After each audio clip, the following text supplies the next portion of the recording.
Welcome to another episode of Jack's Chat. Join Chad Chilius and me, Dax Castro, where each week we wax poetic about document accessibility topics, tips, and the struggle of remediation and compliance. So sit back, grab your favorite mug of whatever, and let's get started. So Dax, I wanted to talk to you about something else that you and I ran into this week.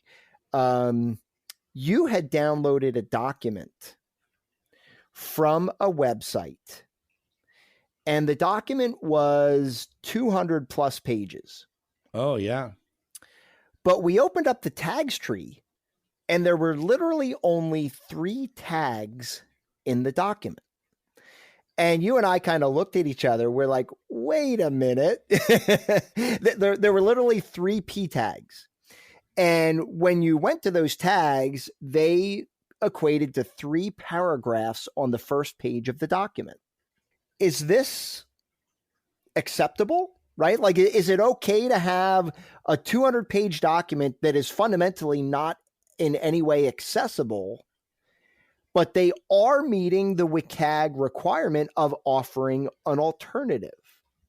So, Chad, you're much nicer than I am. The document Chad is referring to is Title II regulations on the Americans with Disabilities Act. It literally is the Title II regulation PDF. And I downloaded it because we were doing some show research. We wanted to find out, make sure we were telling the truth, that there really isn't a spot where it specifically mentions, web accessibility or digital accessibility. And I went to go open the PDF. And the first thing I do, I promise to anyone who's listening to this, if you send me a PDF, I'm going to check the tags tree when you send it to me. And more for curiosity than trying to catch anyone in a gotcha moment, because I just want to see how you have to be building your skill set. And sometimes you catch things that are like, oh, I didn't think about doing that. And this is one of those things where we open the document, it's 217 pages, and it says Americans with Disabilities Act, Title II regulations. But you look at the tags tree, and the tags tree just says, notice, if you were to read this only from the tags tree, here's what you would hear. Notice, the Title II regulations was modified by the Pool Extension Final Rule and the ADA Amendments Act Final Rule, which can be found in the Title II Regulation Supplement, which is a link. The document and the supplement should be read together for the most up-to-date regulations. Alternatively, a full updated regulation is available in HTML, and it provides the HTML link. So the entire rest of the document is not tagged at all. So at first I was like, oh my gosh, I can't believe this. And then I started thinking about it. I'm like, you know what? Is this really wrong?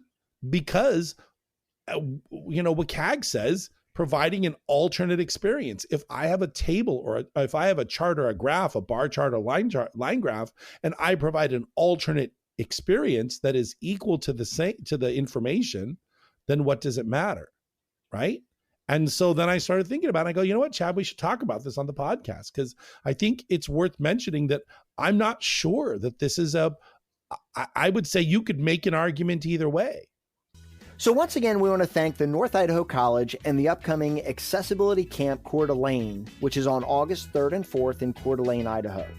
More information on the Alley Camp Symposium can be found at nic.edu/A11Y camp. And just remember, if you're looking for in-person or online training or struggling to establish an accessibility program within your organization, head over to accessibilityunraveled.com. My name is Chad Chilius. And my name is Dax Castro, where each week we unravel accessibility for you. Thanks, guys.